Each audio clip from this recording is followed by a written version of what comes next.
कार्बि आंलं जिल्ला बर' थुनलाइ आफादनि मानगोनां आफादगिरि मुस्रि अरबिन्द अजी सारा गोथार फिरफिलाखौ बिरहोबाय।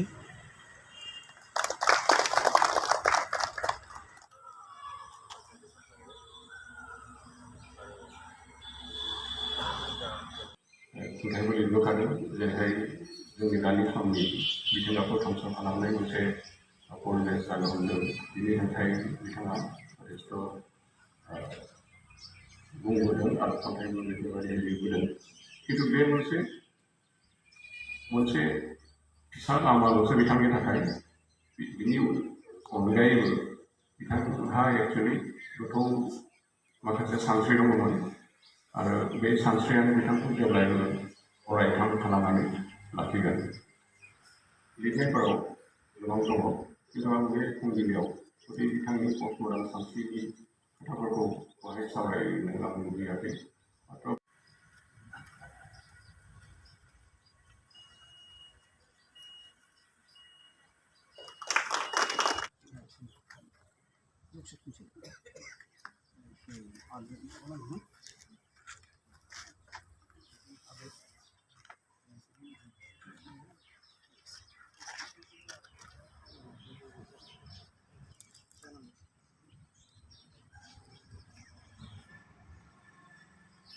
Mention the version and the sample file. The reading of it can be given a same house. That's the two. There is a group there is a more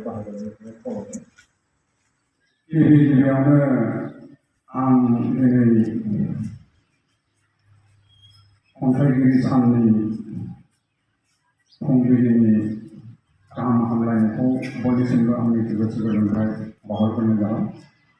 दिनैनि रुंसारि ब्रजेन्द्र कुमार ब्रह्मनि थैनाय सानखौ लोब्बा लाखिनानै खुंनाय खन्थाइ सानाव एसे सिगां जिल्ला बर' थुनलाइ आफादनि मानगोनां आफादगिरि बिथाङा बे अकेजनखौ लोब्बा लाखिनानै थुनलाइ आफादनि फिरफिलाखौ बिरहोबाय। बिथां अरबिन्द अजी जिल्ला बर' थुनलाइ आफादनि दैदेनगिरि बिथांमोननिसिम आंनि गोसो गोरबोनिफ्राय रोजा रोजा साबायखर बावहरफिनबावबाय। आंथ' नैबे बुब्लियाव बुंनांगौ होननानै बिदि सानाखैमोन। जायखिजाया ब्रजेन्द्र कुमार ब्रह्म बेखौ बयबो मिथियो। गोबां थुनलाइगिरि बिथांमोना बुंलांदों, सानसुमैफोरा बुंलांदों जे poet is not made but by birth। थारमाने खन्थाइगिरिखौ बेबायदि दानाय जाया, बियो जोनोमजों फैखानायसो, जोनोमजोंसो फैखानाय गुन। दा बेखायनो जुदिबो खन्थाइगिरि हिसाबै बिथांनि खन्थाइ लिरनायनि जिथु गुन, बे गुनखौ सिगांनि सानथौफोरा बुंदोंमोनब्लाबो जे खन्थाइगिरिखौ दानाय जाया, बियो जोनोमजों फैखानायसो। नाथायबा दानि मुगायाव जों बुंनो हायो, शिक्षा दीक्षानि मुगायाव जों बुंनो हायो, खाबु मोनोब्ला बेबायदि जिथु परिबेस मोनोब्ला बयबो माने खन्थाइखौ लिरनो हायो। उदाहरनस्वरूपे आं बेखौ बुंनो नागिरो, हमना लाबाय बिफां फांसेनि बेगर। बे बेगरखौ जुदि नोङो बैसां सायाव दोनोब्ला बे माने रज'नाय नङा, गाजा बेरनाय नङा। खिन्थु बेनि मोनसे रज'नायनि बा गाजा बेरनायनि मोनसे परिबेस जुदि खालामनानै होयोब्ला, थारमाने हा दै बार बेखौ जुदि बे बेगरजों जुदि फोनांजाबनानै होयोब्ला बे थारैनो गाजा बेरखागोन।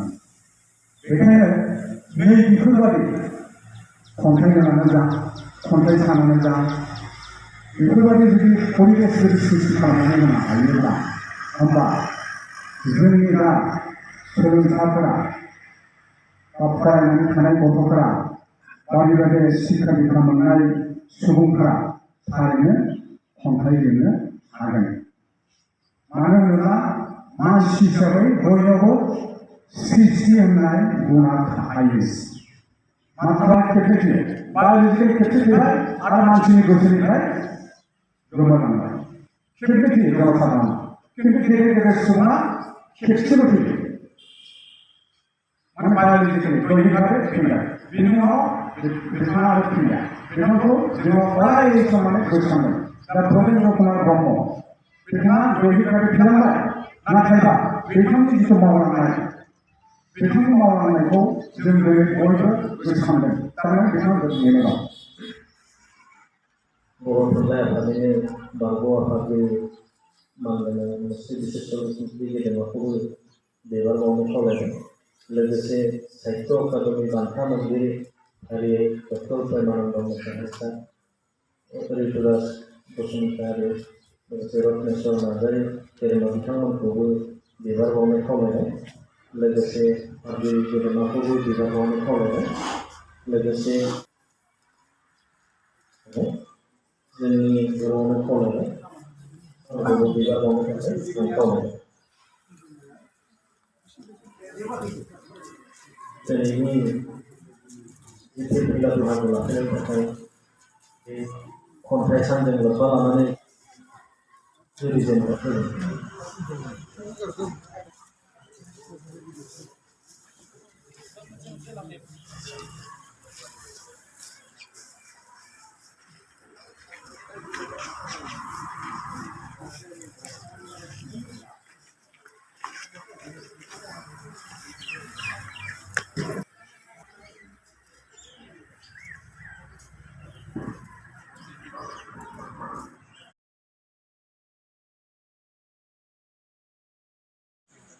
हाबाफारिखौ सामलायनो थाखाय जोंहा मासिगिरिनि गोनां जादों।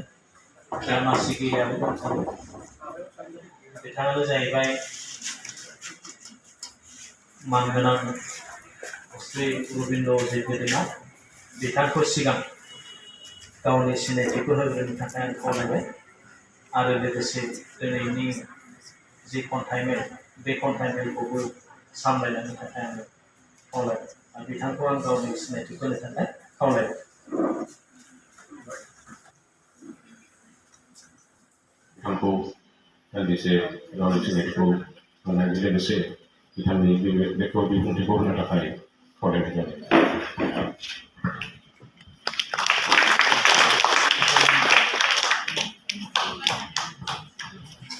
बेनो जाहैबाय नाम्बार 1 रामदास बसुमतारी, नाम्बार 2 ब्रजेन्द्र कुमार ब्रह्म। सोरखौबा आसिनानै आंनि बुंनाय नों जिराय बेनि सायाव जेबो आरो बुंनो गैया नों जिराय। आसलते आफादगिरि हिसाबै डिसिसन लानाय बेलायाव जोबोद माने आं मोजां मोनोमोन बिथांखौ। आं बुंखाबाय फार्स्टआव आं लोगो मोनदों रामदास बसुमतारी बिथाङाबो जोबोद आफादगिरि हिसाबै स्ट्रंमोन। बिनि नेक्स्टआव आं लोगो मोनदों आफादगिरि हिसाबै स्ट्रं बिथाङा। आं खालामबाय फाइनाल डिसिसन लायाखै। नेक्स्ट सिटिंआव फाइनाल बेनिफ्रायथ' जोबोद मोजां मोजां खन्थाइगिरि दङ। खन्थाइ सानखौ खन्थाइ सानजों लोब्बा लाखिनानै खुंनाय खन्थाइ मेलखौ बेखेवनाय जाबाय। डक्टर प्रेमानन्द मुसाहारि बिथाङानो फरायदोंमोन साहित्य अकादेमि बान्था मोनगिरि। नाथाय बिथांनि सिगां आं दसे सम लानानै दिनै खन्थाइ सानखौ जायनि रुंसारि सानाव खुंनाय जादों बिथांनिनो दोंसे खन्थाइ फरायनानै जागायजेननो सानदों। आरो खन्थाइ सानखौ दिनै बिथांनि खन्थाइ दोंसेजोंनो गोसोखांनायनिख्रुइ आरो साबसिन खोथा जानो हागौ बायदि आं सानाखै। बेखायनो बिथांनि दोंसे खन्थाइजोंनो गेजेर गेजेर खन्थाइ साननि खन्थाइ फरायनाय हाबाफारिखौ जागायबाय। बिथाङा गोबां खन्थाइनि गेजेराव आं थाबैनो मोननाय जिउनि इकेबाना होननाय बे खन्थाइ दोंसेजों बे खन्थाइ फरायनाय आयदाखौ जागायजेननो सानदों। बे जिउनि इकेबाना खन्थाइया जाबाय ओरैबायदि संनाय जिउनि इकेबाना अखाफोर थैनाय हाजार मुगानि खोमसिखौ अराय उथ्रिबोनाय जोंमा नक्षत्रनि अमृत बिखाजों गोलाव लावबाय आखाइ थाइया गुवार रबाय गोरबोआ दुलाराय बुहुमानो आंनोसै दा लैथोमानि उदां देंखो खायमा अख्रांनि जायख्लं गाबजों सोरजिनि गासैबो बारनानै थाफैनाय आंनि लांदां आखायाव आबुं जिउनि बारसे बिबार जानानै गोमोथाव इकेबाना गासैबो ग्रह ग्रहसा आंखौ मिरुआव लानानै दं आंखौ लानानै दा गिदिंबाय जेब्ला रावबो दासिमसै आरो जेबो ओंथि गैया बेनि आंनि जिउनि अनजालि लोगोआ सोमस्रि मोसाहारि ना सुराया बेगम बुलमाया चेट्रि ना पावना हेम्बल एसेनोसै बेजोंनो खन्थाइ फरायनायाव जों आवगायसिगोन गिबियावनो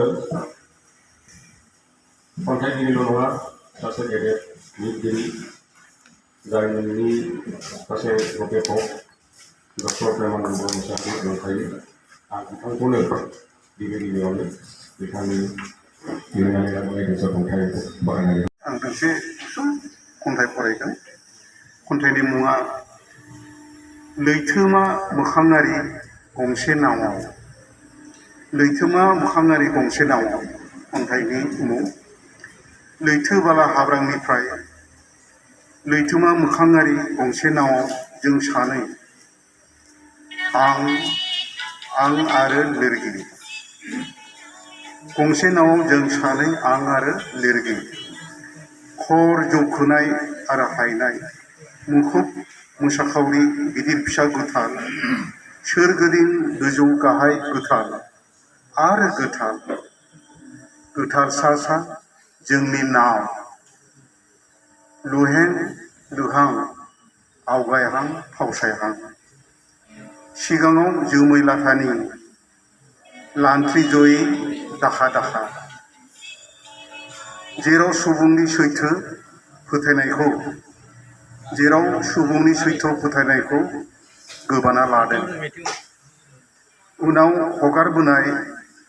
हगारबोनाय हाब्राङाव सिमब्रिनाय बार मोदाया थानसालिनि महर लादों गोमोरहां माहां जेवारिनि अर सुबुंनि नंखाय फोथायनाय बेवहाय दिदोमै गसंनानै दं जों दा लैथोमानि रुगुं गैयै सिगां उन गेजेराव फैलाव दैथुननि सायाव सैथो आरो नंखाय फोथायनाय गेजेराव लैथोमा मोखाङारि गंसे नावआव आं आरो लिरगिरि एसेनोसै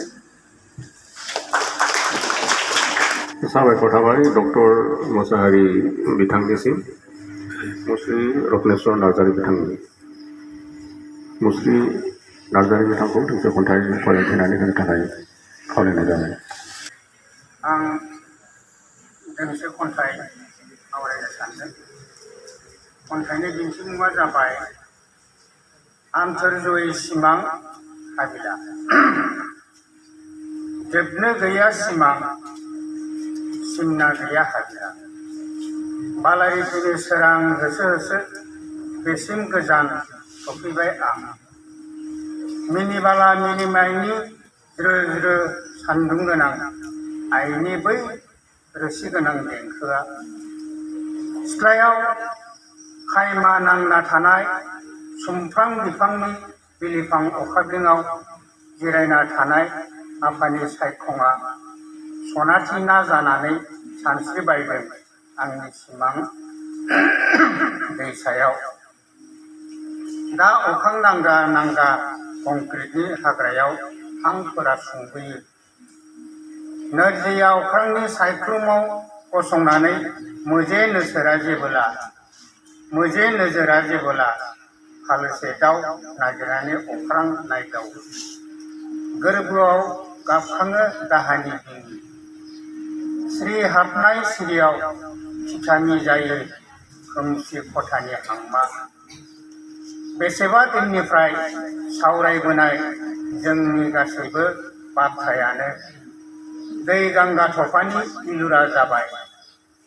गोसोनि खानाय मोसागालगाबाव गोजावखांनाय माइ दुब्लिफोराव दा रुवाथिफोरनि बाथ्रानि उजान फैलिया। बाथ्राफोरखौ बिखायाव खाबथाना लाखि हाया। हनै फरलेन राजालामा सेरनि दुब्लिनि उलामाखा मोजां मोननाया हेंख्रा हरदों। एसेनोसै।